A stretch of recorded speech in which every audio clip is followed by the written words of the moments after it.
Sí, gracias. Buenas. El loco de la campana.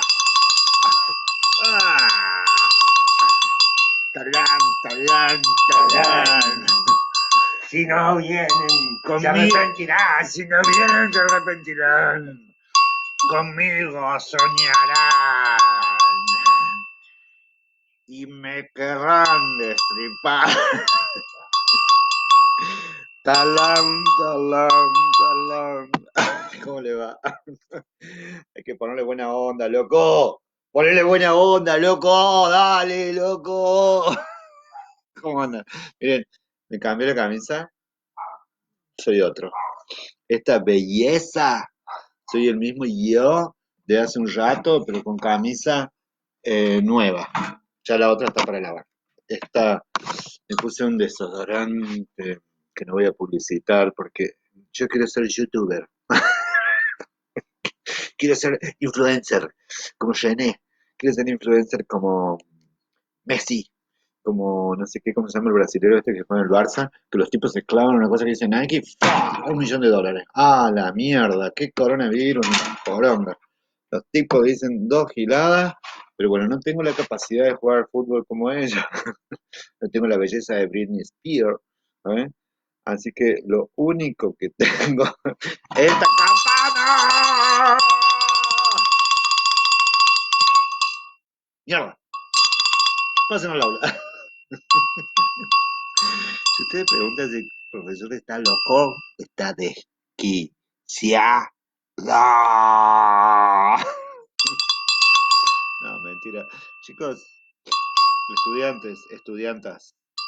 Yo soy estudiante de teatro. Soy un muy buen actor. Lo que pasa es que no me descubrió ni Hollywood ni Campanella. Quiero que me descubran. Te hago el loco de la campana, te hago el gran profesor.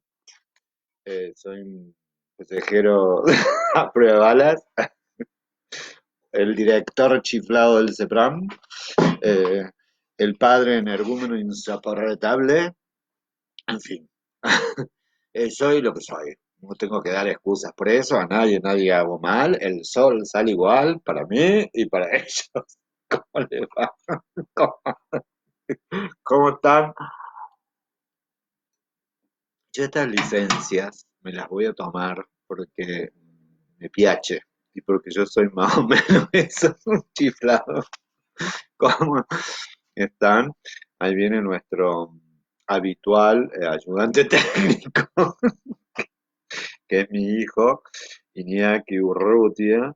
¿Mm? Sí,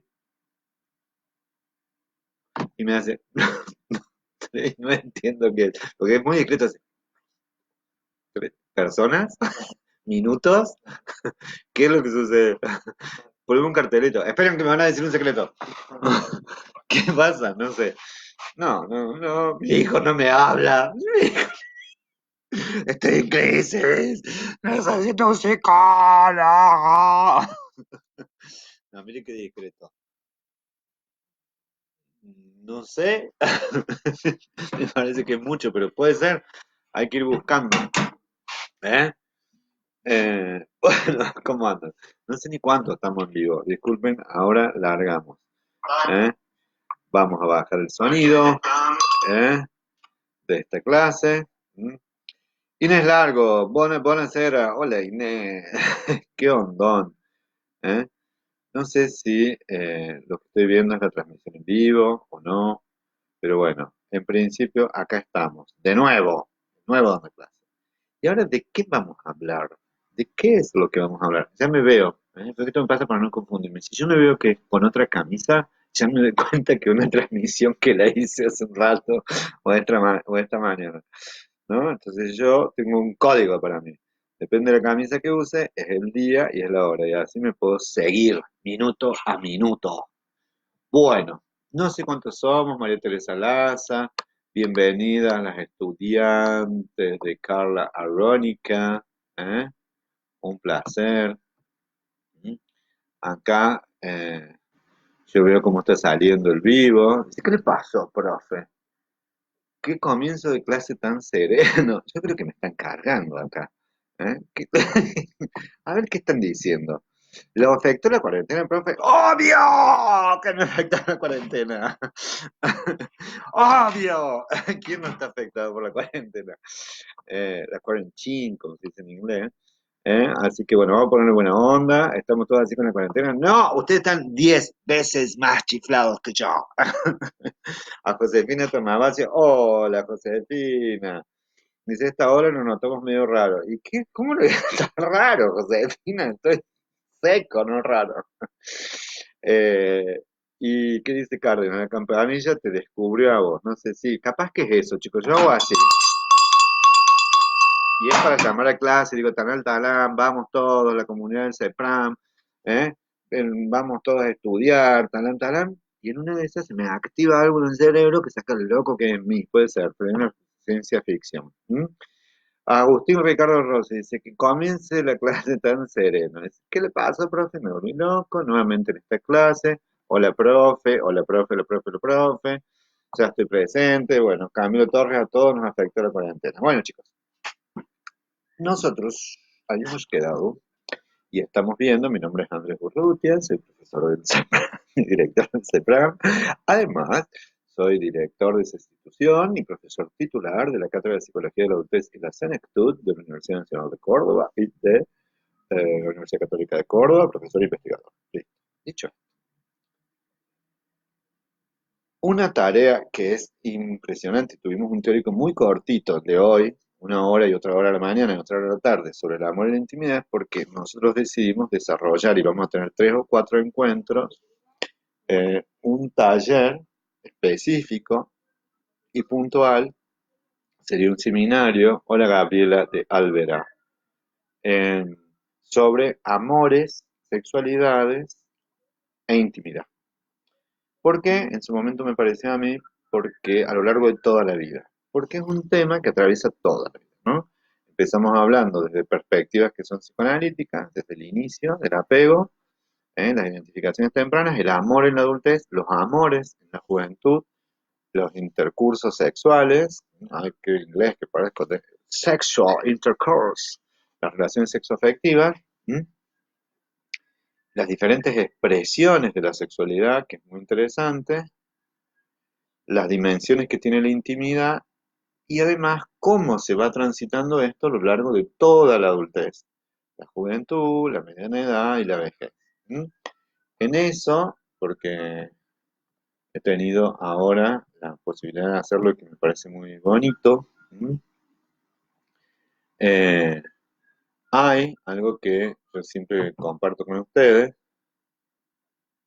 que son, nada, PowerPoint, recursos didácticos, etcétera, etcétera, que nos permiten, ¿Mm? de alguna manera o de otra, ir organizando la información. Pero esta es una forma de información, los PowerPoint, etcétera. ¿eh? Pero además de eso, a mí me encanta esto, este seminario. eh, lo vamos a ir teniendo acá de una manera más relajada, siempre los seminarios son al final de la tarde, como para que podamos conversar. Y les anuncio, les digo también, este sábado vamos a tener una charla, una conferencia con el grupo de Asociación Libre sobre cómo apoyarnos unos a otros en las crisis, personas mayores y jóvenes. Pero este seminario, voy a entrar a los temas de este seminario también los días martes y los días lunes, pero a través de otra vertiente, a través de películas, a un curso que doy que se llama Cine y Psicología, así que los invito. Y vamos a ver un gran director que es Baz Luhrmann, con películas como Moulin Rouge, como películas como Romeo y Julieta. ¿Mm? En esa dirección, les decía que si quieren, también en los archivos que ustedes pueden buscar, ¿m? En la cátedra, hay, para dar y recibir en ese sentido, PowerPoint antiguos, no antiguos, digamos, de otros años, entonces también les puede servir. Pero básicamente, vamos a resumir una de las teorías en las que nos basamos en la de Bowley, en sentido de que hay una primera necesidad primaria, humana, básica, universal, que es sostener vínculos de afecto, de alimentación, de cuidado, de regulación amorosa, que tiene que ver con una figura adulta, cuidadora, una persona mayor y un bebé o un cachorrito, y ahí se desarrolla todo el comportamiento del apego, ¿eh? Y ese comportamiento busca y mantiene cierta proximidad. Esa proximidad, ¿eh?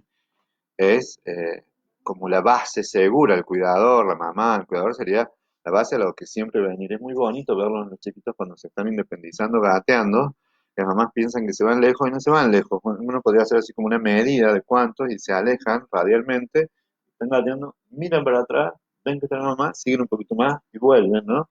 Entonces siempre están mirando, ¿no? Siempre esto responde a necesidades de autopreservación, ¿no? Regula la vida emocional, lo hemos dicho.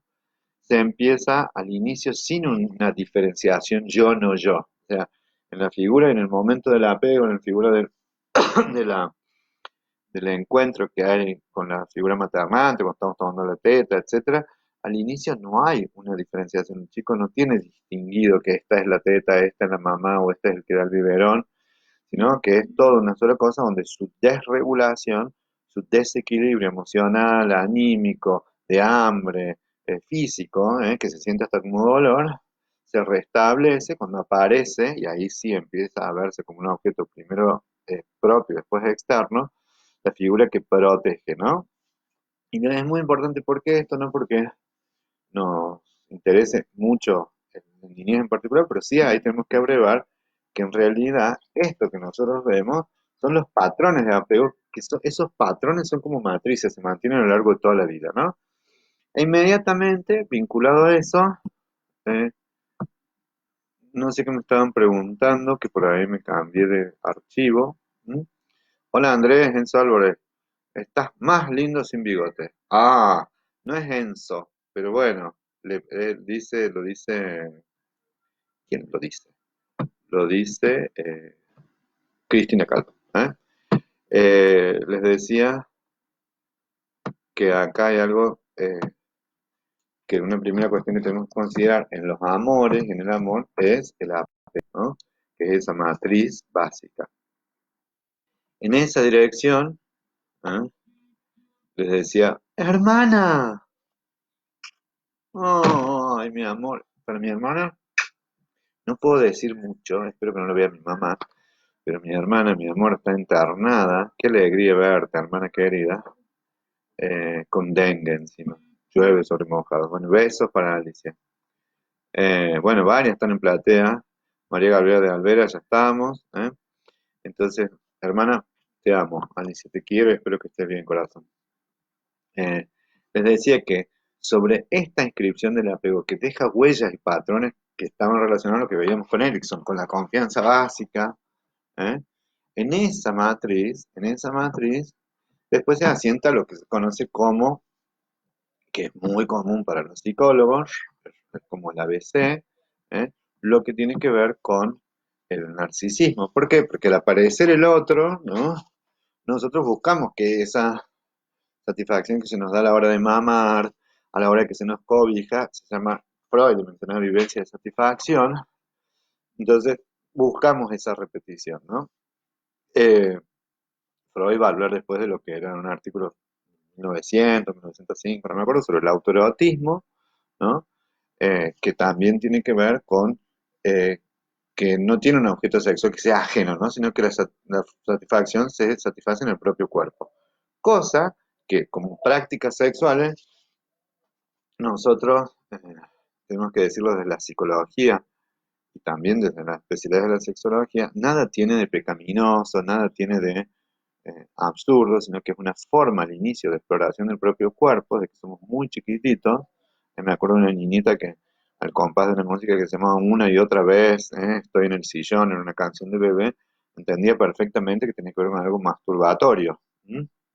Y en ese sentido, siempre las series pulsionales buscan renovar que la experiencia de satisfacción que se vivió antes, ¿no? Y que ahora se la recuerda, bueno, eso va constituyendo eso. Pero hoy hablaba de lo que eran los objetos parciales, pero sí tenemos que decir que la masturbación no solamente no es pecaminosa, es un discurso absolutamente antiguo y visto desde el lugar del pecado, sino que no solo es una forma de exploración, sino que puede ser y es muchas veces la forma de dar satisfacción sexual cuando no hay posibilidades del encuentro con otra persona o aún en el marco del encuentro con otra persona, una forma más de estimulación y de satisfacción y además de poder disfrutar la sexualidad como la expresión básica del, del erotismo y del encuentro del placer al ritmo propio, a la posibilidad que tiene cada uno, ¿no? Tengo una colega que no me voy a dar el nombre porque no me autoriza, ¿eh? Pero en esto de que no me autoriza, ella va a saber perfectamente quién es.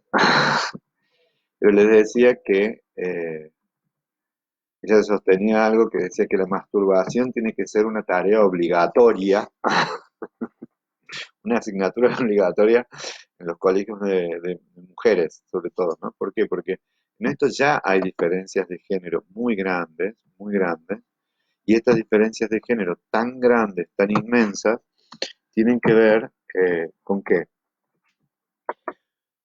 Con que la educación en relación a lo sexual es fuertemente sexista y es fuertemente machista, y en general promueve, ¿eh? Promueve en los varones, mucho más que en las mujeres, el reconocimiento de los propios órganos sexuales, el acariciarse, el tocarse, el descubrirlo, es más una broma en relación a los varones, y en las mujeres como algo absurdo, como algo eh, que es dañino, ¿no? Entonces, lo primero es que esto que se inicia cuando somos bebés continúa a lo largo de toda la vida y puede ser, y es una de las fuentes de satisfacción cuando las personas, por ejemplo, ya muy mayores, no tienen posibilidades de encontrarse con otras personas. Esto cabe que hay que hacer todo un trabajo de culpabilizar, sobre todo a las mujeres grandes, y sacar esto de que es una cochinada, de que el sentido siempre tiene que ver con el encuentro con el otro, ¿eh?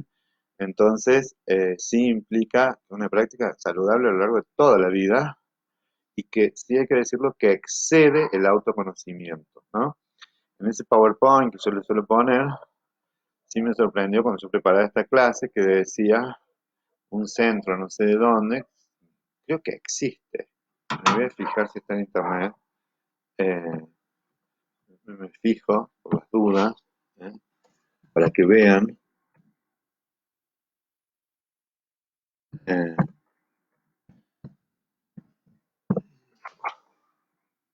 bueno, por suerte creo que no se puede acceder a ese sitio web más, ¿eh?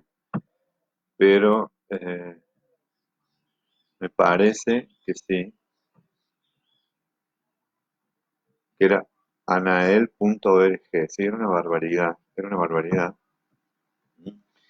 Eh, a ver si está, no para que lo recomienden, por favor.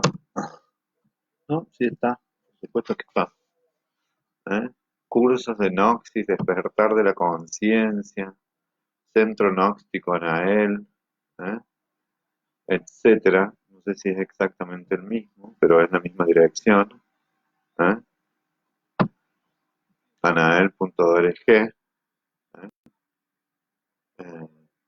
bueno, este dice punto .es, no quiero confundir, por eso no voy a poner la dirección electrónica, pero sí, sí, sí, está, acá está.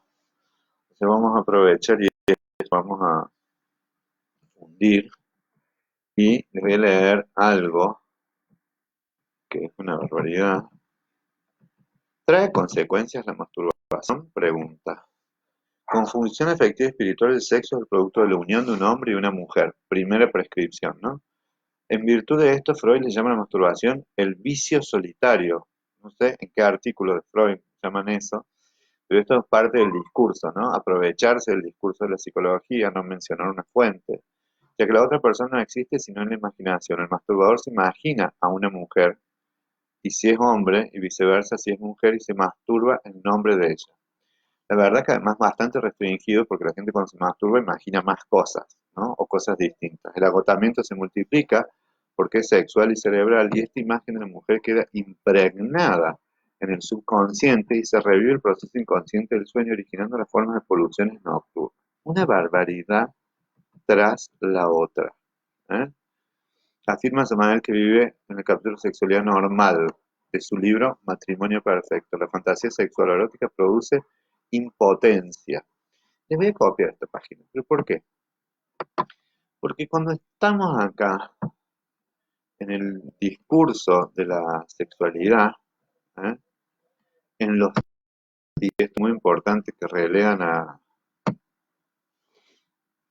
grandes autores de la sexualidad, como digo, desde Master y Johnson hasta Kinsey, ¿eh? Pasando por Foucault, lo que nosotros vemos convive una cantidad de conocimientos absolutamente falaces que no tienen evidencia científica y que sí frente al discurso de la sexualidad compiten en cuestiones discursivas la academia, las religiones y estas pseudo no sé qué, porque no son más que chantas, son unos atorrantes, en donde escriben y dicen de cuestiones o posicionamientos morales algo que es materia de la salud mental, ¿no? Cuando el masturbador dice agota el calcio del organismo, se ocasionan dolores en los huesos y cansancio en las piernas. Esto se los digo claramente. A todas las señoras mayores que tienen cansancio en las piernas o tienen dolores en los huesos, seguramente es porque se les está agotando el calcio por la masturbación. Dios mío, qué barbaridades. Los huesos fuertes indican virilidad. Bien sabemos que la médula ósea se forma glóbulos rojos, plaquetas, dice el joven masturbador, no permite una buena formación de la médula ósea. Todas barbaridades. Se agota notablemente la lecitina, o sea, una cantidad de un discurso que tiene un sentido y que tiene, además de un sentido, una intencionalidad que nosotros tenemos, no que desmitificar, sino combatir. Dice, el vicio a la masturbación, tanto en jóvenes como en señoritas, se ha vuelto más común que lavarse las manos. Bueno, no sé, en esta época. Los manicomios, miren la barbaridad que es ligar los trastornos de salud mental y la postura manicomial a esto.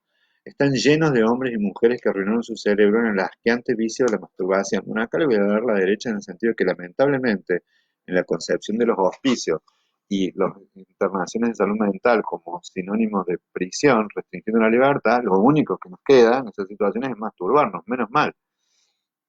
Y el destino de los masturbadores es el manicomio. Bueno, estos discursos que digo es porque en dirección a un libro precioso que se los puedo mostrar, que es La historia de la sexualidad de Foucault, ahora se los traigo, tiene, no sé, 119.000 visitas, 119.631. Esto digo para que sepamos de la psicología, la barbaridad que se hace, ¿no? Dice recomendaciones, recuerde lo que nos enseña la sabiduría, mente sana en cuerpo sano. Bueno, les voy a recordar a los señores de esta página que es altamente sano masturbarse. ¿Mm? Evite la pornografía. Bueno, esa es otra cuestión, ¿no? Los chistes verdes. Seleccione sus amistades. Yo me quedo sin nadie. Evite manoseos lujuriosos. No use ropa interior ajustada.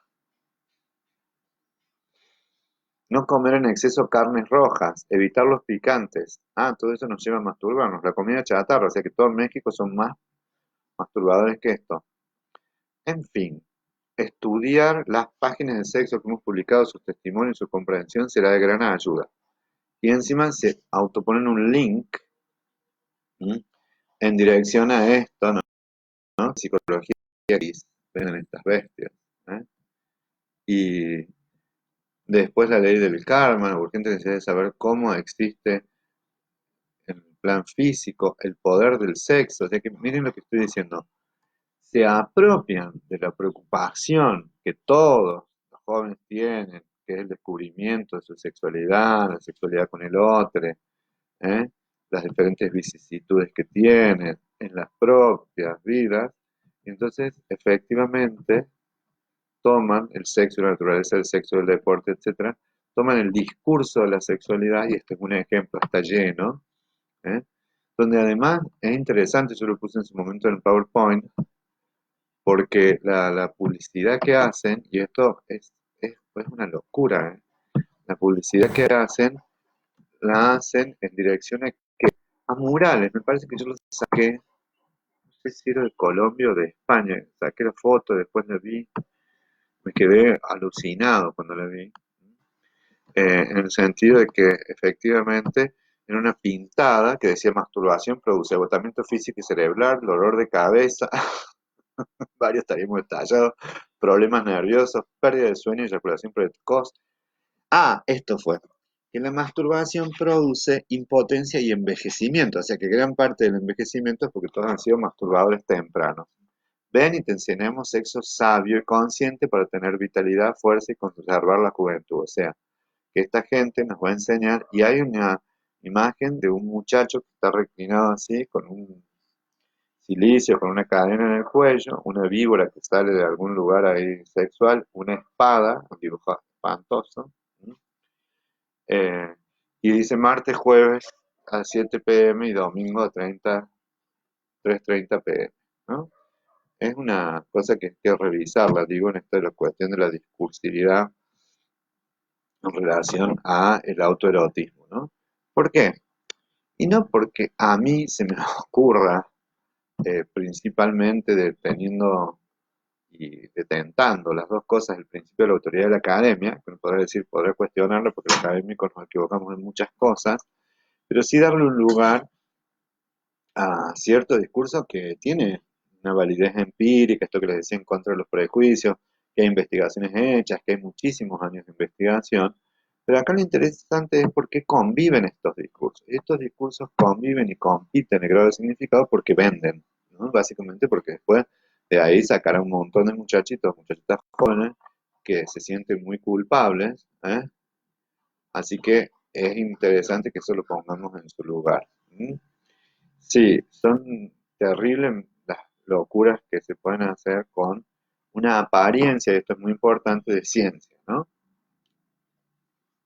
Citar al psicoanálisis, citar a Freud, ¿m? Citar a los psicólogos. Entonces pasábamos de las figuras de apego al narcisismo, y en eso, que mencionábamos al narcisismo, les decía que básicamente esa vivencia de satisfacción se liga a lo que Freud llamaba como un objeto parcial. Pero este objeto parcial son partes que van a integrar lo que en algún momento se reprime cuando somos muy chicos, que son los contenidos más incestuosos vinculados a la pulsión, y que después emergen en forma de erotismo, emergen en que hay algunas cuestiones que nos atraen más que otras, ¿no? Freud trabajó mucho sobre algo que para la gente que hace el curso con Carla es muy importante, el concepto de lo que nosotros le llamamos amor propio, ¿no? Acá les decía el concepto de tomar al sujeto mismo, a uno mismo como objeto de amor, al yo, no es un déficit. Esto es un artículo de 1910, ¿no? El libido atraviesa, ¿por qué? Por un camino que va del autoerotismo hasta el amor de objeto, ¿no? Entonces, desde el autoerotismo hasta querer a otro, pero hay un punto en que el reconocimiento del otro como alguien distinto, que es un objeto de amor, hacia donde yo voy a poner toda mi libido, lo voy a cargar de afecto, y además voy a recibir esto, se le llama la investidura del objeto, es interesante porque aparece lo externo, pero primero debió pasar por uno mismo, ¿no? Es decir, no como el narcisismo como un déficit, ¿no? Como un egoísmo o como un amor propio entendido como orgullo, lo que les decía como el mito de Narciso, ¿no? Bueno, luego, ustedes todos lo conocen, ¿no? Hay los placeres estos que decíamos por lo oral, lo fálico, lo oral, lo anal, ¿no? Lo fálico, lo edipo, toda la pulsión parcial se va a articular en un objeto instrumental, ¿no? Entonces las pulsiones parciales, también los componentes tiernos, los componentes eróticos, buscan la satisfacción de una meta, que es la meta sexual, ¿no? Y además lo que se busca es la elección de un objeto, ¿no? Eh, Esto para no hacerlo tan pesado ni tan teórico, yo les mencioné en la clase anterior el experimento de Desnois, ¿m? Y es una pena porque yo no sé, de verdad que yo no lo sé. ¿eh? El experimento de Desnois, a ver si lo encontramos, pero está en ese PowerPoint que lo puedo dejar, ¿eh? Que empieza por esto, ¿no? O sea, si yo pudiera hacer esto, ¿no? Me consideraría una persona exitosa en el manejo de las redes, pero no me considero tan exitoso en el manejo de las redes, ¿eh? Pero de todos modos sí tengo, no lo acepta, ¿m? Eh, no, que es este experimento de qué es lo que uno mira, ¿no? Entonces nos podríamos decir que en la atracción y en el plano de la intimidad está puesto la mirada, ¿m? La mirada como que, como la primera eh, distancia que tenemos con el otro desde el apego, ¿no? Porque en realidad los olores, cosas, ese qué sé yo, ese no sé qué que me despierta ternura cuando huelo algún perfume, en mi caso como el de mi abuela, ¿eh? Eh, puede estar vinculado a que el cuerpo, en todo el sentir, en todo el tacto, ¿no? De la piel, sobre todo en el olfato, hay cosas más del apego que del reconocimiento del otro. Por eso los cuerpos siempre buscan la fusión, ¿no? Pero, y esto trabajó bastante en Lacan, la mirada, algo que nosotros ponemos mucho énfasis en los cuadros, que lo descubrimos en lo enigmático, en el reflejo de eso, es el primer reconocimiento del otro como un semejante. Así, porque ya tiene que haber una distancia de esto, ¿no? Es lo que hace la mamá cuando mira al chiquitín o la chiquitina, ¿eh? Y en realidad también es la forma en que nosotros le damos la bienvenida al mundo, lo enamoramos, lo cargamos de amor.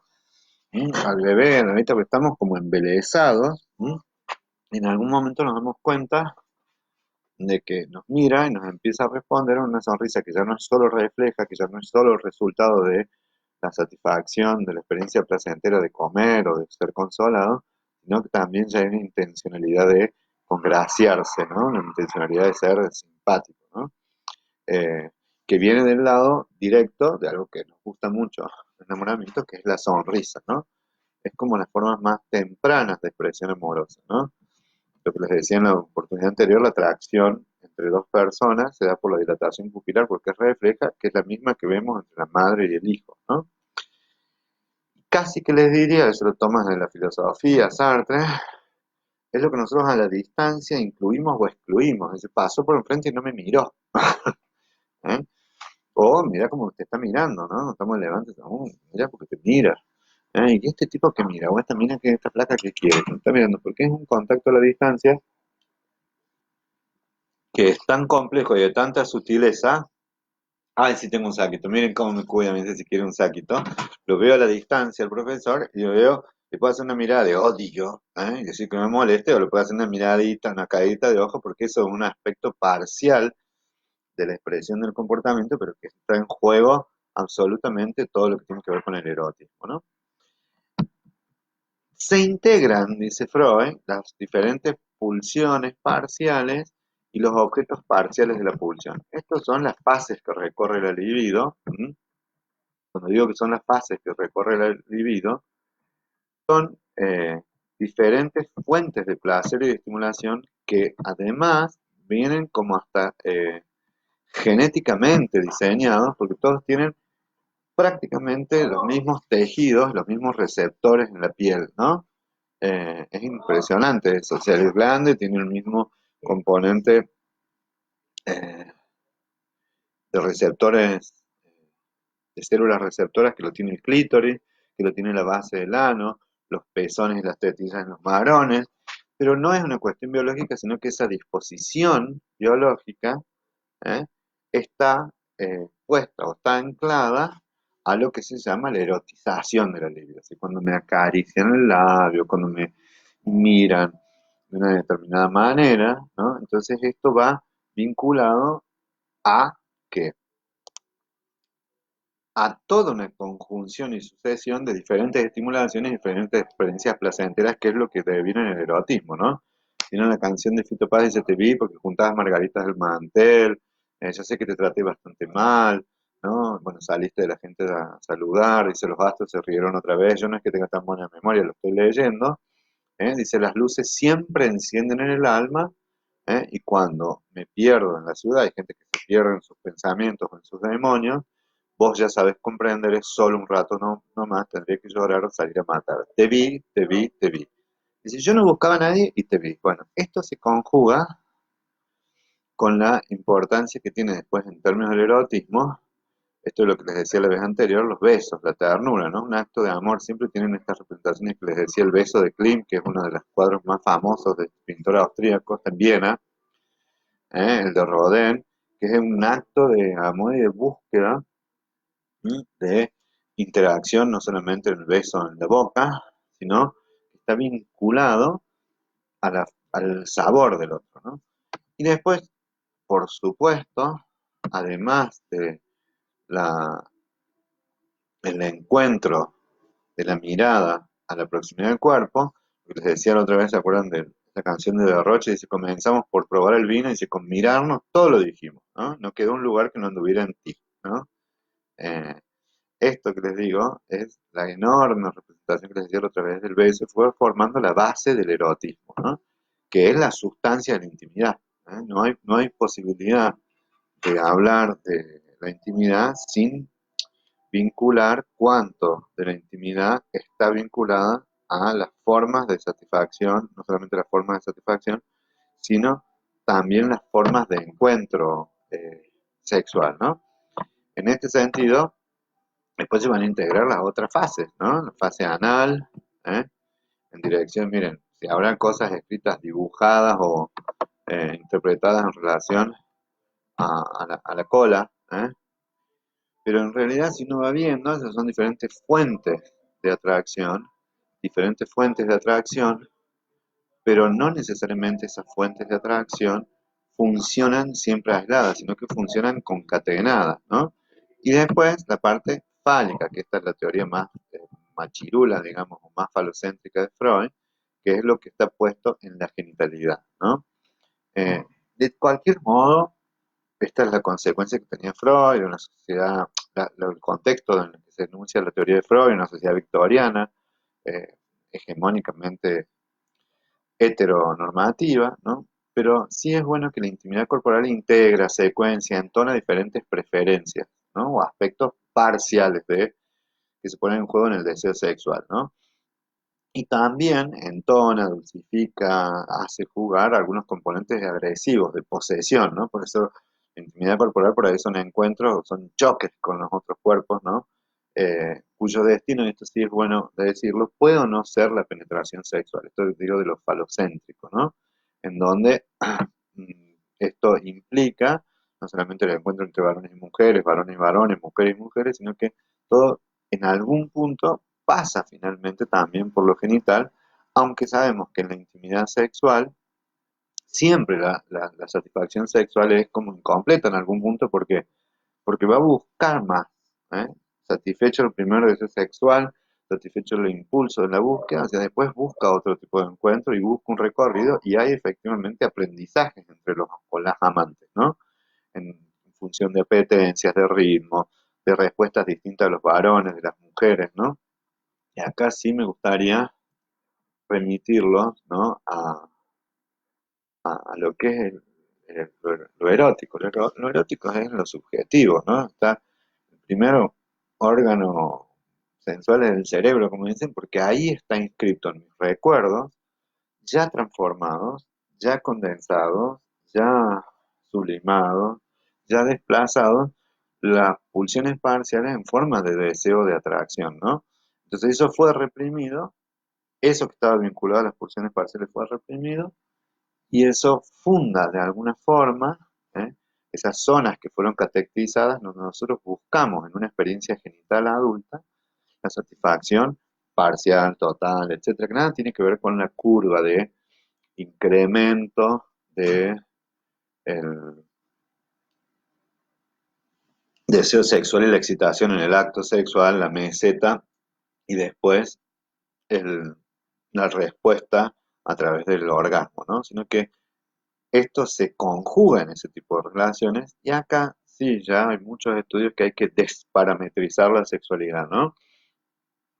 Todo acto que se constituya en un acto de deseo, de fantasía, narraciones, representaciones, cuadros, dibujos, películas, prendas, prácticas, eh, todos tienen el efecto del desplazamiento, condensan o evocan sensaciones placenteras y formas de gratificación que están vinculadas a lo sexual, pero están vinculadas a que fundamentalmente a nuestra historia sensual, ¿no? Propia de los sentidos. En eso les decía que hay que desterrar todos los conocimientos, ¿eh? Eh, las malas prácticas de esto de que tienen que terminar la relación sexual juntos, el varón y la mujer como éxito de la relación sexual, que deben estar acompasados los orgasmos, es decir, ciertas métricas, que una relación sexual es la que dura 10 minutos, la que dura 20, nada más lejos de eso. Todos los esfuerzos de Master y Johnson en su momento buscaban esa métrica y los de 15 que eran anteriores también, pero descubrieron, entre otras cosas, que era una búsqueda absurda, porque hay tantas formas de vincularse y expresarse sexualmente, y tantas formas de encuentro, como hay personas, ¿no? En donde yo les aconsejaba ver la película 15, la vez anterior, donde lo que está claramente, pero claramente puesto en juego, es que nosotros somos sujetos que deseamos encontrarnos de una manera o de otra, y lo hacemos de las formas en que podemos, en las formas en que eh, nos pinta, por decirlo de alguna manera, sin que intentemos, sobre todo desde la academia, eh, de producir otro error, que es generar estándares de hegemonía o estándares de normativas, de normalidad sexual, ¿no? Ahí el único lugar que tiene la sexología, que es ni más ni menos que la derivación de ciertas herramientas conductuales, porque es el estudio y el tratamiento del comportamiento sexual, ¿eh? Inscripto, por supuesto, en el marco de los cuerpos de la respuesta fisiológica. Bueno, eso no es la sexualidad, eso es un aspecto, ¿no? Nuestra respuesta como eh, sujetos y como nuestros cuerpos tienen una fisiología, tienen un ritmo, que obedecen, por supuesto, a ciertos parámetros que pueden darse, pero no hay nada más subjetivo que esas respuestas y nada más fácil de ver esto, porque nuestras respuestas tampoco son idénticas frente a la misma persona en diferentes situaciones, ni tampoco son las mismas respecto a diferentes personas. Entonces esto quiere decir que lo que quiero parametrizar es un absurdo, cuando en realidad busco una media, un problema de la nada ni Nisman. Entonces, sí me gustaría a mí mencionar algo en relación al erotismo y a la dimensión afectiva del erotismo, de la corporalidad, en la que el cuerpo deseante, como dice Bleichmar, del otro o de la otra, está representado placenteramente en la mente, ¿no? Ese momento es la actualidad del presente. O sea, no hay nada más presente que el encuentro sexual, y que cuando no estoy presente es muy evidente, o soy un gran actor, cuando estoy pensando, no sé qué, en el coronavirus, en la clase que tengo que dar mañana, o en no sé qué, obviamente estoy desvinculado, o sea, presto el cuerpo físico, pero no presto el cuerpo del erotismo, no pongo en juego el cuerpo del erotismo, entonces tengo cierta ausencia, porque si estoy en el presente, casi que no hay espacio para nada más, ni en mi mente, ni en mis sentimientos, ni en las emociones, que la experiencia placenterísima del encuentro sexual, ¿no? Porque ese es el tiempo del encuentro, es el presente, donde se conjugó todo, la mirada, el tacto, las caricias, las fantasías, la excitación, bueno, los periodos de descarga, de relajación, también el cansancio físico, porque hay relaciones sexuales que demandan mucho físicamente. ¿Mm? Y bueno, y tras la unión de esos cuerpos aparece ese vacío, que es ahí sí vuelve a las cuestiones del erotismo, que es la mirada, o sea, me miro, no me miro, o la otra vertiente de la libido, que es la ternura, ¿no? ¿Qué posibilidades hay de la mirada y de la palabra? Porque lo que les decía, en el apego yo fundo a través de la mirada, fundo a través de la caricia, el tacto, pero también fundo a través de la palabra. Digo, mi chiquito, mi bonito, y aparecen estas expresiones que tienen que ver con que si hay algo de intimidad o no en ese vínculo sexual. Algunas veces puede ser una relación sexoafectiva en la cual, ¿eh?, no aparece nada del otro, no sé ni el nombre, ¿no? Entonces eso no tiene que ver con el espacio de intimidad, si bien es una relación sexual íntima, ¿no? Eh, sí es bueno decir que el erotismo, y acá hay un texto de Ricardo Yacoub que se los aconsejo, o sea, ¿cuándo emerge? Cuando la genitalidad se despega de la necesidad biológica o reproductiva. O sea, no hay animales que digan, aunque nosotros podamos antropomorfizar, la negrita, que no sé cómo está, diga, no, esta noche me voy a poner una pollerita amarilla porque quiero tener sexo en el coronavirus, nada, o la gata, no, tienen patrones fijos de acción, ¿eh? Entonces, si tienen que reproducirse, lo hacen siempre de la misma manera, que la especie ya ha reservado en la genética parte de su comportamiento para que el más fuerte deje la simiente sobre la mejor hembra, ¿de acuerdo? No hay posibilidad de creatividad. Una base del erotismo no es solo lo que fue reprimido, sino la cuestión de la creatividad, que me guste jugar, qué sé yo, con cerezas, con uvas, o que me guste ponerme de una forma o de otra, o que me vista de tal manera, o que lo seduzca con una comida, o que intente, no sé, compartir la sedosa trama de una prenda. los perfumes, todo lo que tenga que ver con que nos independizamos de la necesidad biológica de la reproducción de la especie. Y eso es básico. ¿Eh? Por eso es que abarca el campo del deseo, ¿m? Lo que imagino también, el campo del imaginario, ¿eh? El campo de la expresión también del amor, el erotismo. En este sentido les decía que hay veces que lo que excita es el sentimiento, ¿eh? No necesariamente una parte del cuerpo. Hay veces que excita la inteligencia del otro, cuestiones intangibles. ¿Eh? Y siempre, siempre, siempre el erotismo está vinculado a representaciones. ¿Qué quiere decir? Tenemos kilos de producciones de arte erótico, como les decía, desde obra de teatro, en Shakespeare, la Sueño de una noche de verano, terminan todos en el pasto desnudos que no se sabe quién estuvo con quién. ¿Eh? Tiene una expresión en el arte a través de infinidad de desnudos. Si hay algo que es machista y pensado el arte para los varones, son la cantidad de desnudos que hay sobre mujeres, ¿no? Poco sobre varones. ¿Eh? Y si hay algo que me interesa mucho es que es atemporal. ¿Qué quiere decir esto? Nuestros cuerpos envejecen y nosotros tenemos datos de eso, no a los 50, a los 60, a los 70, a los 80. Ahí tenemos todas confirmaciones, pero piensen las muchachas y los muchachos más jóvenes, la tiranía que implica el gimnasio, por ejemplo, que si vos no vas, inmediatamente lo que estaba alto se cae. ¿M? Y ahí vamos a las cuatro dimensiones. Ya va Camilo. ¿Eh? Estamos en una dimensión que es la dimensión de la corporalidad. ¿Eh? Porque dice, ¿no habíamos quedado en las cuatro dimensiones? Sí, estamos en las cuatro dimensiones, estamos en una de esa dimensión, que es la dimensión de la corporalidad. Entonces les decía, si hay algo que el erotismo tiene como dimensión de la corporalidad, ¿cuál es? Que no envejece, o sea, los cuerpos sí envejecen. Es decir, caen las orejas, se caen diferentes partes del cuerpo, no tenemos la misma tensión muscular, pero la representación del erótico no, es atemporal, ¿no? Nosotros nos excitamos, soñamos, tenemos en diferentes representaciones y siempre está presente, ¿de acuerdo? Independientemente de las producciones de los objetos vinculados a lo erótico o a lo sexual, ¿no? Eh, Siempre ha habido discursos acá como hegemónicos, ¿no? La consagración de la mujer al principio como pura, casta, etcétera, y siempre como un objeto del deseo sexual de los varones, hasta las rupturas, ¿no? En donde los varones estaban como James Dean, para las mujeres, les decía otra vez, las mujeres clásicas era, qué sé yo, Lady Diana, ¿eh? Para las generaciones modelo 61, Grace Kelly, y después venía como la loca, Marilyn Monroe, las italianas, que eran todas medios casquivanas y sexuales, hasta que llegaron personas como, no sé, como Beyoncé, como Madonna, como diferentes figuras menos convencionales y los varones, pasando James Dean, Rock Hudson, ¿no? Hasta Freddie Mercury, Prince, etcétera, donde se rompen un poco los estereotipos, ¿no? Entonces les decía, no hay nada de natural en el amor.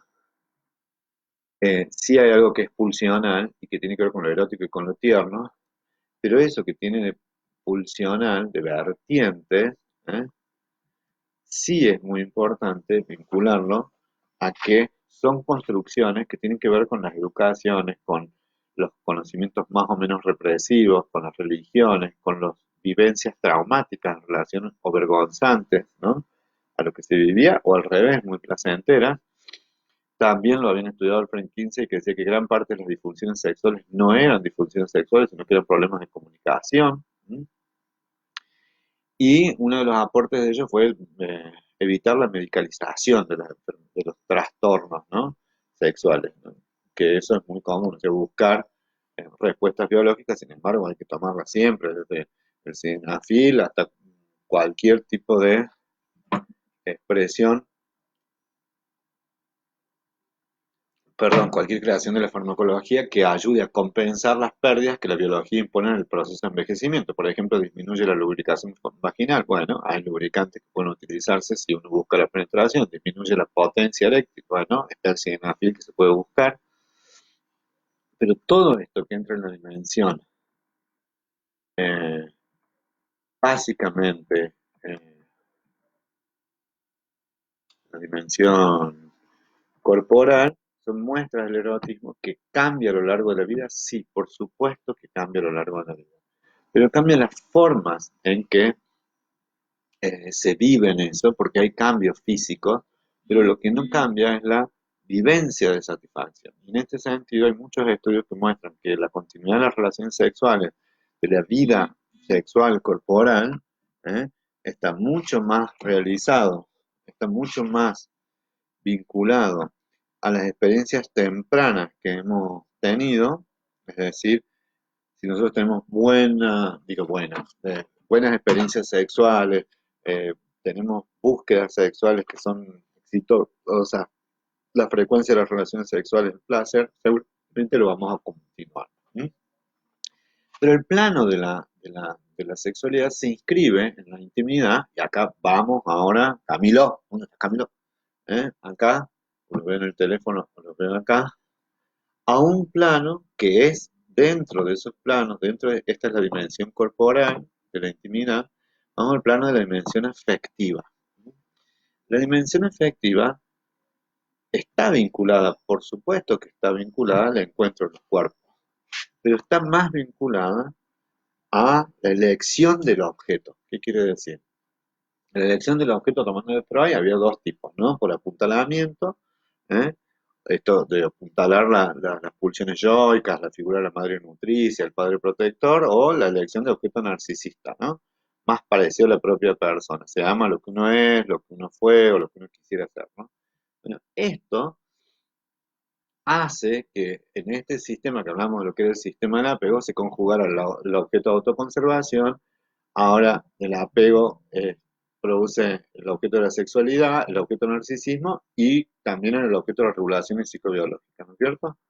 Pero el objeto de la intimidad es más que todo esto, o sea, es más que la integración del narcisismo, más que la integración de la regulación psicobiológica del apego, más, porque ¿qué produce eso? Organiza, acuérdense que organiza. Cuando nosotros nos sentimos fragmentados, nos sentimos partidos, estamos tensionados, o sea, queremos la caricia, el abrazo, el encuentro con la persona que tiene la capacidad de volver a unir esas fragmentaciones, que además nos confirma emocionalmente, o sea, que nos da sentimientos de seguridad, y que además nos produce placer sexual y nos hace sentir que estamos bien de autoestima. Bueno, todos esos son los diferentes objetos, según Hugo Bleichmer, de autoconservación, sexualidad, narcisismo y la regulación de las necesidades biológicas. Eso lo da el apego, pero esto lo excede.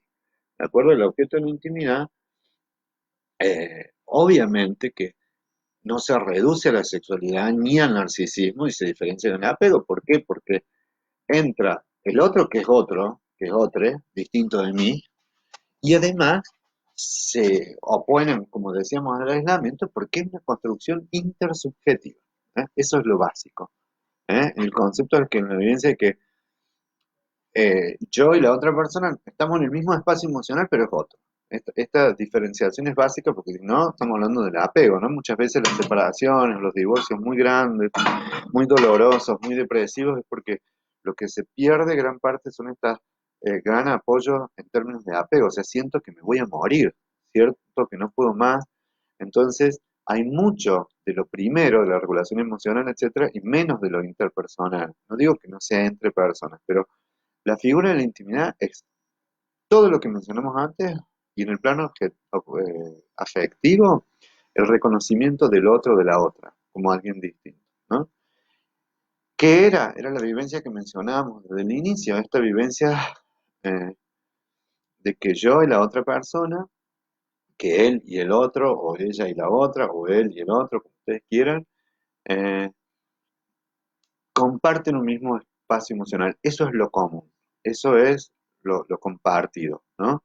En el cual uno siente que se fusiona, como decía Erickson, jubilosamente con el otro sin perder el sentido de la identidad propia. O sea que esto que les decía, que superar esto del apego, es decir, me encuentro, genero un espacio psicológico, eh, un espacio de hacer algo con el otro en términos instrumentales, un espacio de pensamiento, lo genero común, estoy dentro, comparto este espacio emocional, pero me separo, reconozco a la otra persona, reconozco al otro como alguien distinto, pero a su vez, ¿eh?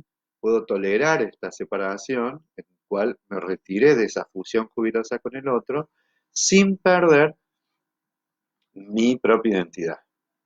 la experiencia de aislamiento es que o no puedo producir esa separación, o al producir esa separación después me siento solo, me siento absolutamente abandonado, entonces confundo la distancia con el abandono, o que además no puedo producir el encuentro jubiloso, ¿no? Por eso decía, la dimensión corporal sería este encuentro jubiloso, donde sentimos el cuerpo del otro en un sentido que está placenteramente deseante en mi mente, ¿no? O sea, cordobés me alienta, me excita, me dan ganas de coger, ¿no? Me dan ganas de encontrarme con otra persona. Y me ratonea. Pero también, Camilo, estamos ahí en la dimensión corporal y efectiva, algo que es muy importante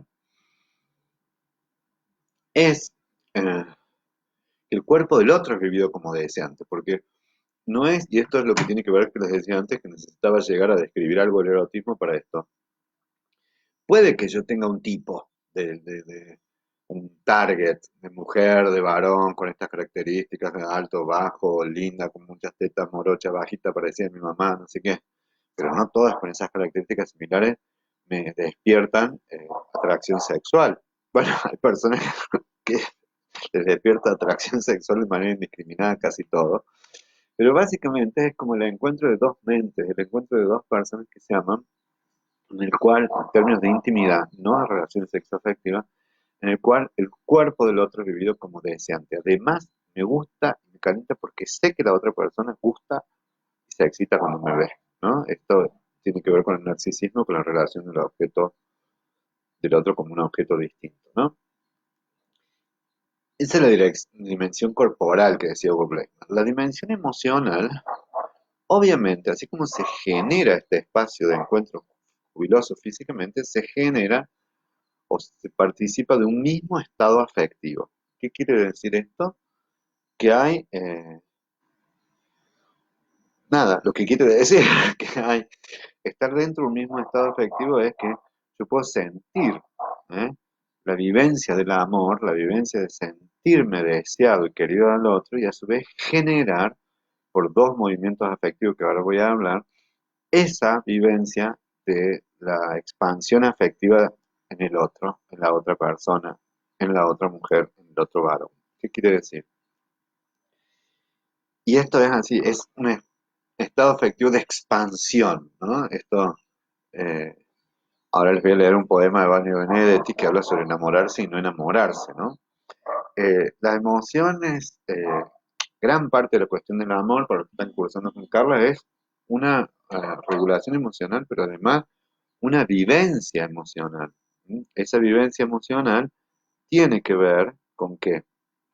Con que hay un proceso de inducción, se le llama, y otro proceso de acomodación, ¿no? Yo voy a empezar por el más fácil, ¿no? El de acomodación, cuando estoy muy enamorado, cuando hay esas vivencias, es como que me mimetizo con el estado del otro, lo cual puede ser muy bueno, muy potente, y en otros momentos no es tan bueno, ¿no? ¿Y cómo andas, bicho? Bien, amor, y vos, sí, vidito, perfecto, no sé qué, y uno siente que es lo mismo con el otro, y que es un chucuchú, chucuchú, y también muchas veces cuando empiezo a disgustarme, ¿no? ¿Y qué te pasa? Y no sé qué te pasa, vos estás inseguro, bueno, decime que hay como una mimetización, ¿no? En los primeros momentos del enamoramiento, no sé qué, o también cuando pasó muchísimos años, uno siente que se han mimetizado las personas, ¿no? En ese parecerse, lo mimético es lo que se parece, lo que se puede confundir uno con el otro, ¿no? Y el estado emocional de acomodación, la acomodación como proceso de la dimensión emocional, es esa forma en la cual yo me acomodo un poco, o la emoción se acomoda a la emoción del otro, al punto que, ay, menos mal que viniste porque estaba bajoneado, porque ya el otro me alegra, ¿no? También pasa cuando empezamos a tener disgustos, disgustilios o malos entendidos, y decís, bueno, pará porque me pones nervioso. Bueno, pero no te estoy poniendo nervioso, sino que apúrate, porque entonces también es contagioso el estado de ansiedad. Y ni les cuento cuando hay algo que es básico, un estado de tristeza, ¿no? De melancolía, también puedo contagiar en ese sentido, mimetizarme con la tristeza del otro como un signo de empatía, ¿no? Es decir, si el otro ha perdido una persona querida o el trabajo, etcétera, lo lógico es que empatice, ¿eh? Cuando digo empatizar es porque hay dos vertientes de la empatía positiva y la empatía negativa. La negativa es que empatizo tanto que el otro se deprime y yo me deprimo. El otro se enoja y yo me enojo. O sea, me mimetizo y no puedo complementarme. Bueno, la empatía positiva es que puedo sentir un poco como el otro, sentirme en el lugar del otro, compartir ese sentimiento, pero no confundirme en el mismo, ¿no? Esto también como la dimensión corporal. Me encuentro jubilosamente con otro, pero tolero la separación. O sea, me mimetizo, puedo sentir, pero no todo el tiempo ni al mismo ritmo, ¿no? Y lo otro es la inducción afectiva, dicho por Bleichmar, no, pero además el término de inducción, otros autores, eh, es producir una resonancia afectiva. A mí me encanta eso, ¿no? Es como una guitarra, ¿no? O un cello, ¿no? O un bajo. ¡Bum! Para hacer eso tiene una gran caja, ¿no? Está construida con formas, ¿no? Es decir, las formas estas curvas, ¿por qué? Porque el sonido vibra mejor en lo curvo, ¿eh? En un instrumento de percusión, en un café, en un eh, cajón peruano, ¿no? Es decir, se produce una caja de resonancia que este sonido no es el mismo, no es el mismo esto, que yo puedo hacer acá, ¿eh? Esto, que esto. Esto hace que el sonido entre estos dos metales ¿eh? Se expanda y tenga mucha más amplitud y longitud la onda. Se escucha más lejos y además resuena, amplifica ese sonido, ¿no? Uno por ahí cuando está en esto y dice, ay, vienen estos dos que están enamorados, o sea que se siente de lejos, ¿no? Y además, bueno, cuando está en la intimidad, siente que lo que dice el otro resuena en uno, se expande en uno, como si se inflara el fuelle de un bandoneón, ¿eh? Y eso es el proceso de inducción, ¿no? Es como producir en el otro ese circuito de afectos positivos, ¿no? ¿Se entiende? Díganme si se entiende o no se, díganme si se entiende o no se entiende, ¿eh? Lo que sería la inducción afectiva. En este sentido les decía, viene algo que es muy bonito, que la emoción emocional no está desligada bajo ningún punto de la dimensión corporal. Nosotros nos ponemos emocionalmente más amorosos, por decirlo así, cuando acabamos de tener una relación sexual que ha sido placentera y nos desvinculamos emocionalmente cuando estamos frustrados sexualmente, ¿no? O cuando hay un desencuentro sexual, puede que nos enojemos con la otra persona.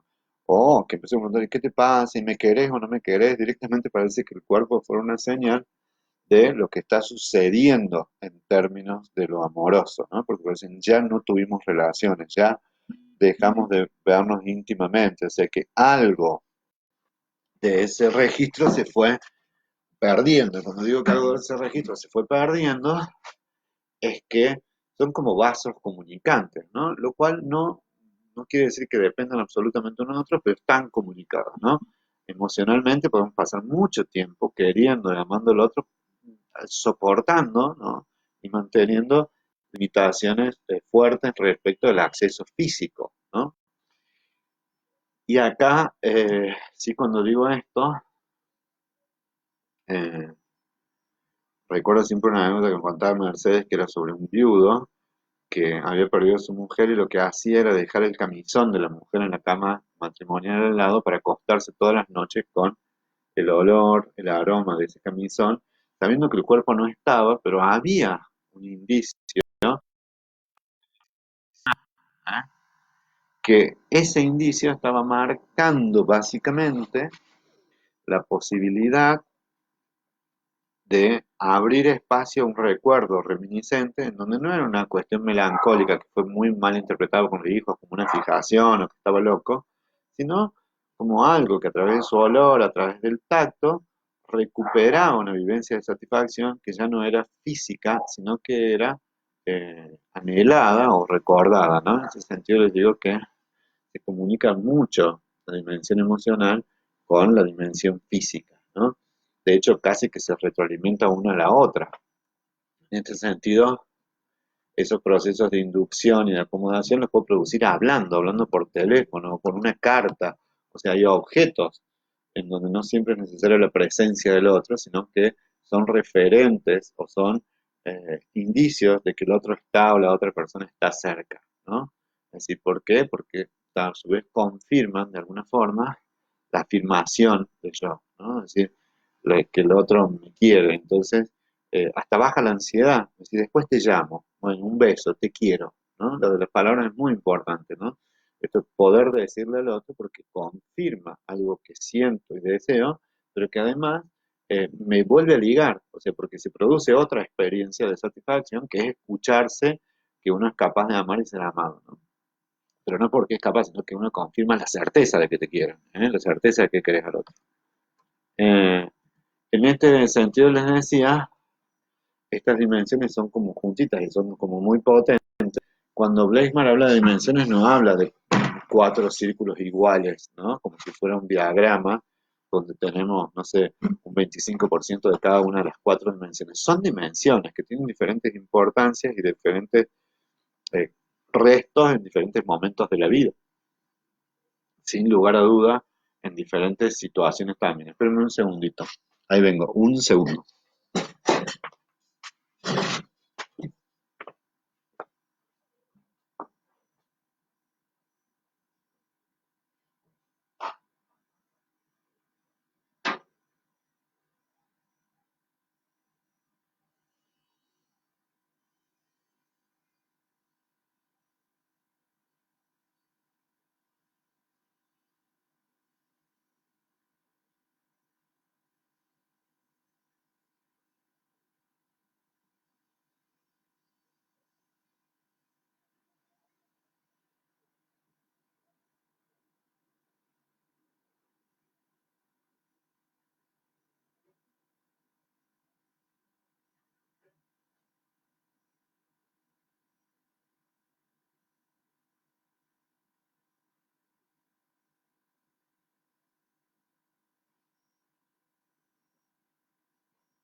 Bueno, sigamos.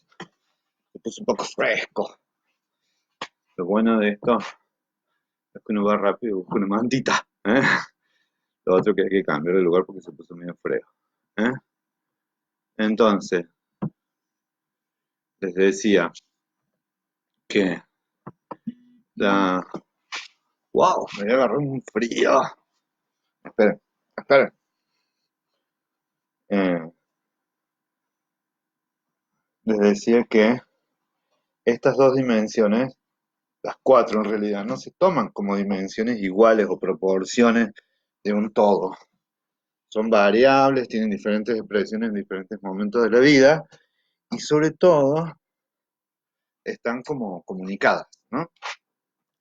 La otra dimensión es la dimensión instrumental, creo que es la más sencilla de ver, que según Blaisman es hacer algo práctico en el que el otro interviene, o sea, hacer algo con el otro. Hay veces que son cosas tan sencillas y tan domésticas como decir que vamos a hacer las compras juntos, o que jugamos a las cartas juntos, o esta plantita se me vino para atrás. ¿Eh? O efectivamente que compartimos viajes, o que compartimos una lectura, o que nos gusta ir juntos al teatro. En ese punto casi les diría más orientado a las expresiones de Bourdieu, en el que comparto algo del capital social, comparto algo de las preferencias o gustos, en el que siento que hacer algo con otro puede tener o la carga del débito y de la obligación, ¿no? ¿Esto qué quiere decir?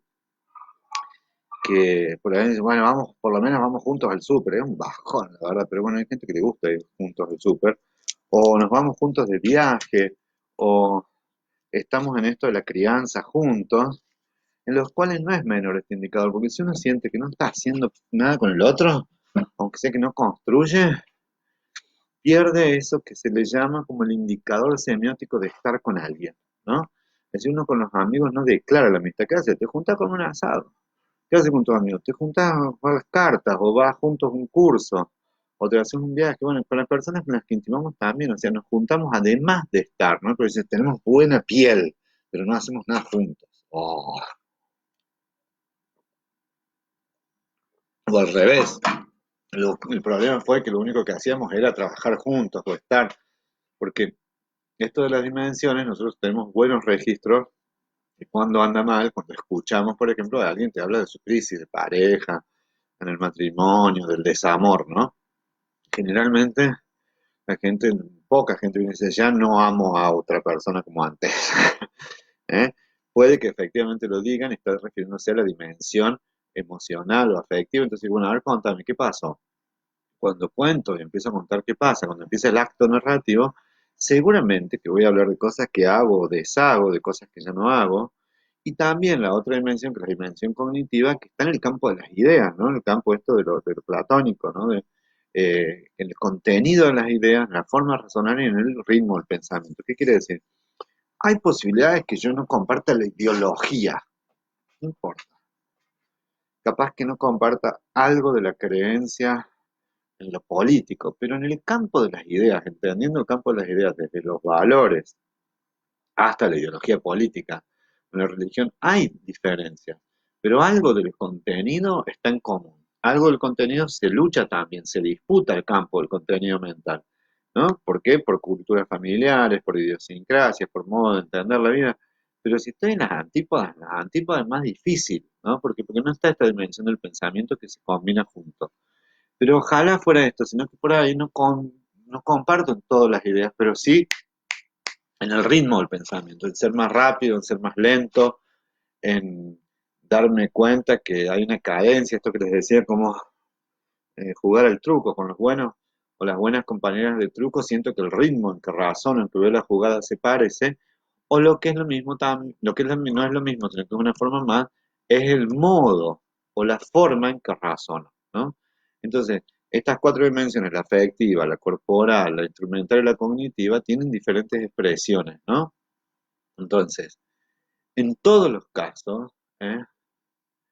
Hay un fenómeno que es muy importante, que es el entonamiento, que son los ritmos, ¿no? En los que participan en la interacción se entonan o nos desentonamos, ¿no? Esta cosa de si vos sos entonado, y sí, quiere decir que podés seguir un tono, ¿eh? Y esto del entonamiento, ¿en qué medida siento que con mi pareja, con mi novio, con mi novia, con mi marido, con la persona que amo, encuentro ese grado de entonamiento en alguna de estas dimensiones, ¿no? Que obviamente que en los momentos en que entono en lo afectivo, en lo instrumental, en lo corporal, en lo cognitivo, son los momentos de mayor felicidad, no siempre es la luna de miel, pero muchas veces, ¿qué? Bueno, la pasamos bárbaro, cogimos de noche y día, estábamos juntos, fuimos a bucear, comíamos, estábamos el uno para el otro, pensábamos lo mismo, y bueno, el mejor momento de tu vida, ¿no? Un viaje puede haber sido o no, es decir, porque las cuatro dimensiones estaban entonadas y otras veces no, ¿no? El asunto es que se empieza a romper esa intimidad cuando ya no hay conservación de, por ejemplo, el sentimiento y la reciprocidad del otro, cuando se pierde esta representación del cuerpo erotizado del otro, cuando siento que no tengo valor para la otra persona, cuando ya decimos, ya ni siquiera nos ponemos de acuerdo, ya no podemos ni hablar, ¿eh? Ya ni siquiera tenemos una conversación. Entonces, todos son indicadores de que ese espacio de intimidad se está perdiendo o se ha deteriorado, ¿no? Porque en realidad, una de las formas de saber cuándo se perdió la intimidad es preguntándose qué buscamos en la intimidad. Y básicamente lo que buscamos es, dice Blake Marron, me parece brillante. ¿Qué dice Blake Marron? Me parece brillante. Ah, convalidar el espacio mental del otro. Eso es brillante. Si nosotros estamos en pareja, estamos en una vida de intimidad que es potente, Nos sentimos convalidados. ¿En qué? En el pensamiento, en los sentimientos. O sea, además sentimos que somos testigos, por ejemplo, del desarrollo, de los éxitos, acompañamos en los fracasos, en las pérdidas de los otros. Entonces tenemos esta doble función de testigo y de convalidador, supongámosle así. ¿eh? Pongámosle ese nombre, pero bueno, en el término de testificar, de estar cerca y a su vez de legitimar, de acompañar al otro en eso, ¿no? Es decir, una de las crisis es cuando dice, siento que no me acompaña, que no disfruta mis éxitos, que me pone palos en la rueda. ¿m? ¿Por qué? Porque convalido al otro como sujeto, la otra persona lo convalido como sujeto, tanto en su estado mental, tanto en sus deseos, o sea, le doy la confirmación de que existe y de que existe y es importante su existencia para mí y para los otros, pero especialmente para mí y para sí misma, ¿no? Si tuviéramos el PowerPoint, lo pueden ver, yo adoro Kino y cuando preparábamos esto hace muchos años, para mí hay un chiste fabuloso, fabuloso, fabuloso de Kino, el autor de Mafalda, que son como dos sillones así encontrados, y donde está un viejito, así como yo, pero no con esto así, sino puesto en la espalda, muerto de frío, o que ha sufrido frío, y otra viejita así típica de Quino con rodetitos, ¿no? Y no se sabe quién lo dice, eso es lo interesante. Parece que tuvieran 90, 100 años, son esos viejitos típicos de Quino. Y no se sabe quién lo dice, ¿no? Eh, Visto desde lejos, ¿no? Pero obviamente el que le pregunta es él a ella, porque la menciona, ¿no? Y eso sí se los leo, y se los voy a leer así, dice, no vayas a ofenderte, Elcira, pero nosotros éramos amigos, parientes, esposos o qué. Y a mí me parece genial, genial, ¿no? Porque en realidad la convalidación, el testificar de la presencia del otro en un matrimonio de larga duración, tiene que ver con esto, con que se ha desarrollado un vínculo de amistad, hemos consolidado el parentesco por el matrimonio, somos esposos, amantes, y medio que la broma es que ya no me acuerdo, porque no me mencionan si somos amantes, porque parece que eso ha pasado un tiempo, se ha replegado la dimensión corporal, eh, pero la pregunta está bueno, y lo más bonito que tiene un chiste, no se los puedo describir, es porque los dos se están tomando la manito al medio, o sea que ese vínculo viejito, con muchísimos años que ha transcurrido, está unido, por eso que, vieron los chistes y su relación con el inconsciente, está condensado el significado en el centro del chiste, ¿no? Eh, Hay otro más muy parecido, que en realidad le pregunto a una señora, dice, dígame, ¿cuál es su estado civil? Y dice, y soltera, casada, viuda, separada, y la señora le dice, todos, mijito, todos, como diciendo, ya pasó por todos. Eh, ¿Qué? ¿Qué? El viejo le dice que, ah, qué chiste viejo, ah, mira que no viene, ah, es tan pesado, el profesor viene y molesta, no se gana el pan, vive de los otros, bueno. Muchachas, estamos cerca del final. No sé cuántos están, cuántos se han ido, qué sé yo. Somos 98, César Ferrari está viendo, José Antonio, profe, vive en el patio. Che, dice, profe, usted vive en el patio. Es el único lugar que me dejan en esta casa. No, mentira. Duermo en la cama, como en el comedor. Si vivo en el patio. Y a mí me gusta el patio. Es el lugar que más uso en mi casa, eso es cierto. José Antonio Sartori. Y Mabel Cámara dice, buenísimo, hola Andrés, hola Silvia, Mabel Cámara de Alta Gracia. Hola Mabel. Bueno, en la próxima vamos a ver esto, pero vamos a hacer una corridita. No vamos a tomar solo las diferentes dimensiones del amor y de la, ¿cómo se llama? Del amor y la intimidad, sino que vamos a ver cómo esos discursos han cambiado en las diferentes épocas. Eso será el miércoles que viene a partir de las 18 horas. Y ahora no quiero abusar de vuestra paciencia porque nos hemos dado la lata 1 hora y media. Sí los quiero dejar con un poema que para mí dice algo precioso de Mario Benedetti, ¿m? Que es enamorarse y no enamorarse. ¿Eh? Estoy buscándolo, ténganme paciencia, paciencia. Dice, para mí es una belleza. Lo voy a leer despacito, con esto nos vamos a despedir. Cuando uno se enamora, las cuadrillas del tiempo hacen escala en el olvido. La desdicha se llena de milagros y el miedo se convierte en osadía. Y la muerte no sale de su cueva. Enamorarse es un presagio gratis, una ventana abierta al árbol nuevo, una proeza de los sentimientos, una bonanza casi insoportable y un ejercicio contra el infortunio. Por el contrario, desenamorarse es ver el cuerpo como es y no como la mirada del otro lo inventaba. Es regresar más pobre al viejo enigma y dar con la tristeza del espejo. Es de Mario Benedetti, se llama Enamorarse y no. ¿Eh? Se los voy a copiar, se los dejo del regalito. Me parece que los poetas tienen una capacidad de síntesis y de comprensión. Enamorarse y no, de Mario Benedetti, el poema. Con esto, ¿eh? Los dejo, las dejo, les dejo. Por hoy nos hemos trabajado mucho. ¿Mm? Y además, si quieren, lo pueden utilizar para enamorar gente, porque si hay un poeta, y que no es solo Pablo Neruda es el poeta del amor, Mario Benedetti, que en paz descanse también, es un grosso. ¿Eh? Así que bueno, Silvia Mercedes Lenzi, un abrazo enorme. ¿Eh?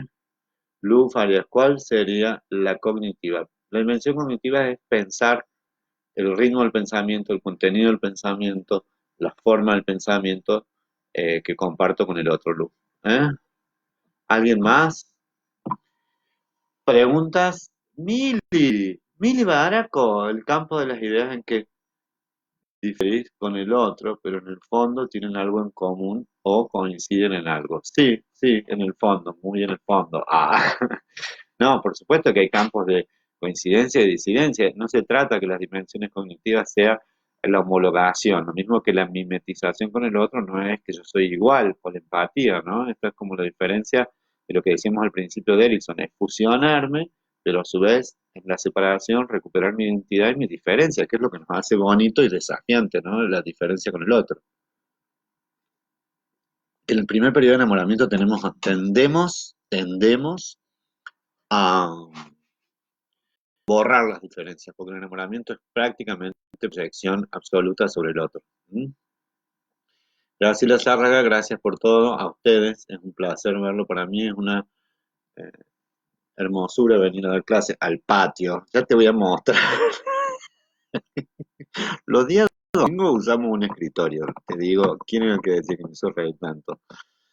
Eh, Mabel Cámara, buenísimo, profe, José Antonio Sartori, José, tengo más lugares en esta casa, ahora me estoy cagando de frío, pero yo disfruto mucho el patio y además es lindo estar acá afuera y es un semipatio porque es un patiocito cerrado, ¿no? Que hay atrás de una fuente y hoy se lo dedico a mis hermanas, a mi hermana que se recuperó o se está recuperando del dengue y a mi otra hermana Mariana que está muy aislada y extraña y lo que ven acá atrás,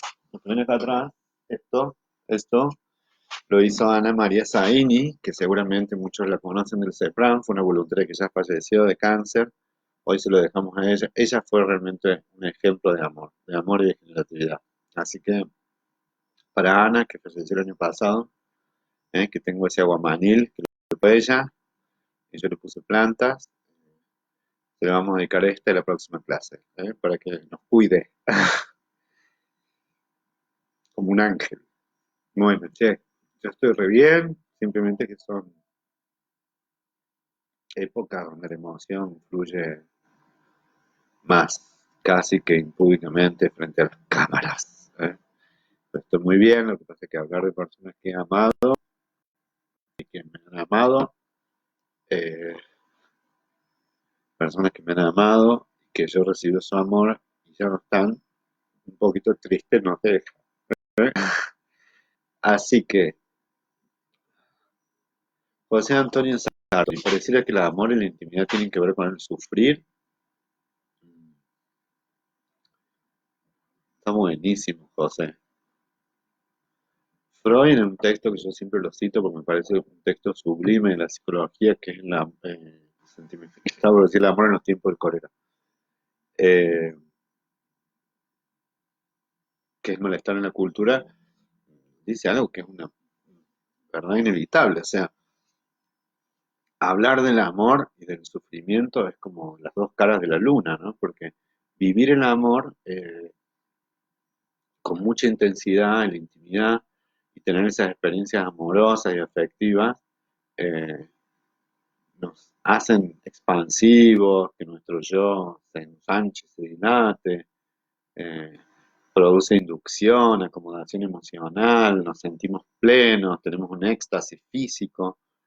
Y bueno, y después el sufrimiento por la pérdida es inevitable porque en la constitución de la amistad y del vínculo, lo que hago no es solo ligarme, sino que introyecto aspectos de la otra persona en mí y a su vez pongo catexia en el otro. Entonces, cuando lo pierda, me dejen o qué sé yo, enviude, lo que fuera, cualquier distanciamiento del objeto amoroso produce sufrimiento al yo.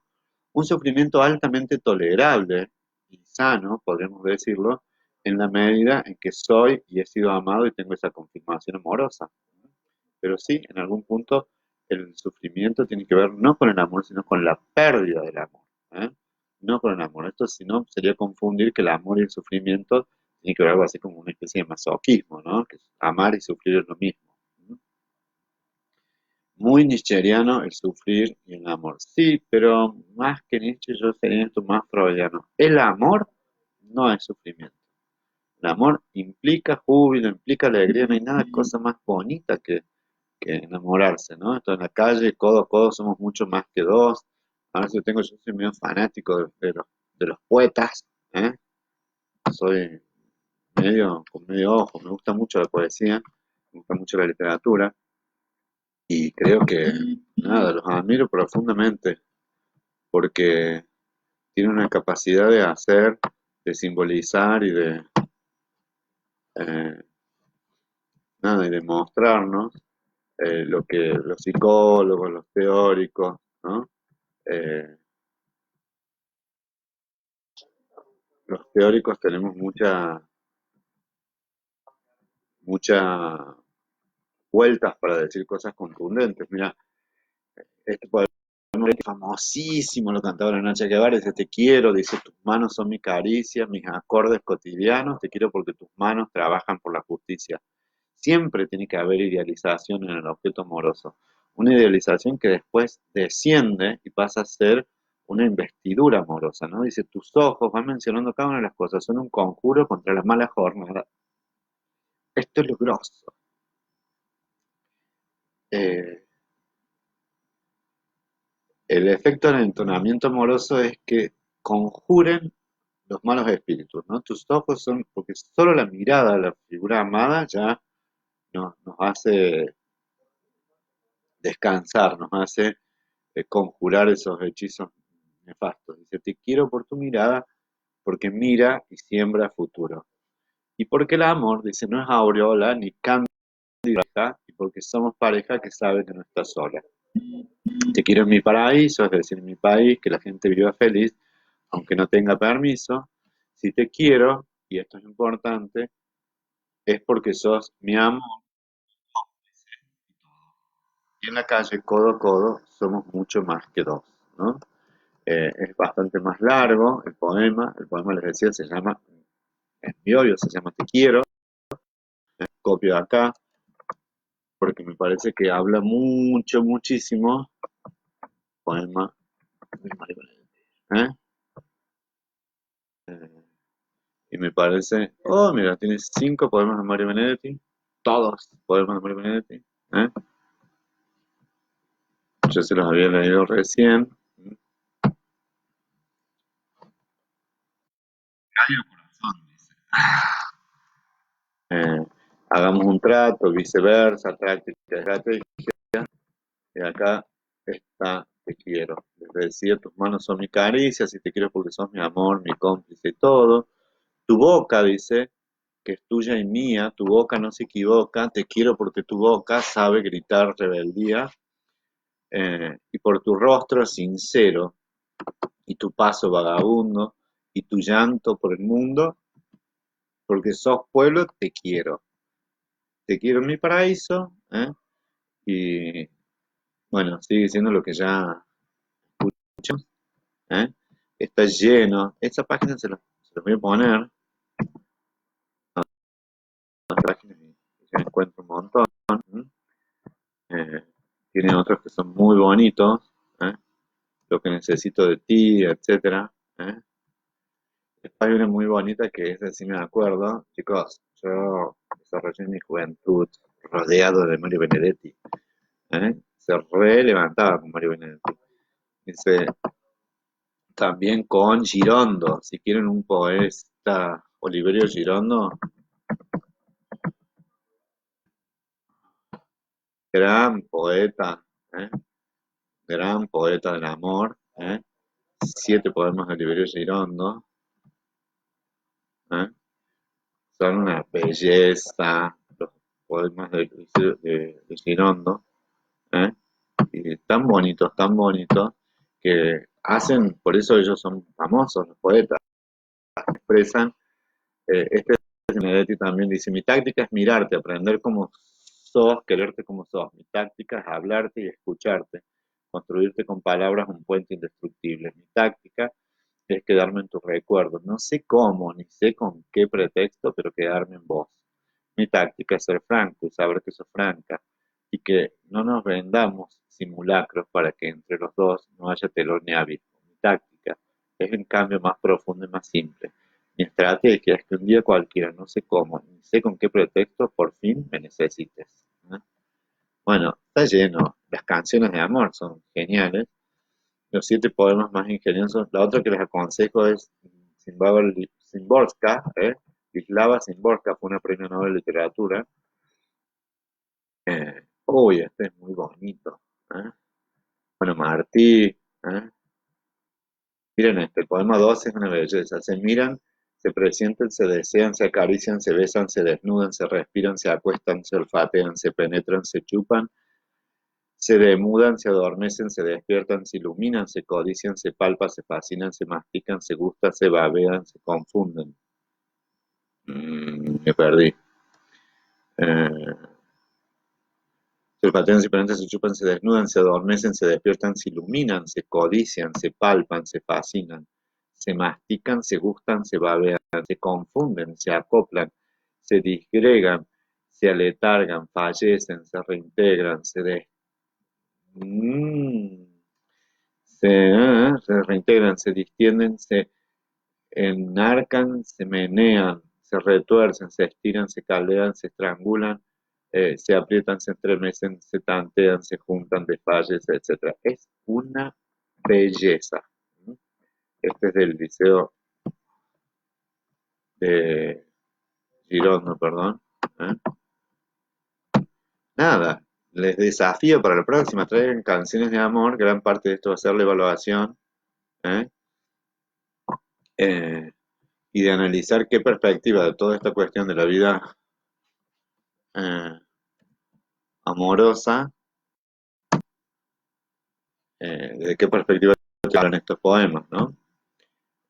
Así que bueno, que disfruten del amor si lo tienen, que disfruten del recuerdo del amor si no lo tienen ya, y en la búsqueda fuerte. ¿eh? Che, nos vemos. Adiós, ya son casi las 8. No sé, me parece que me quedé solo, solo y enamorado. Adiós, nos vemos.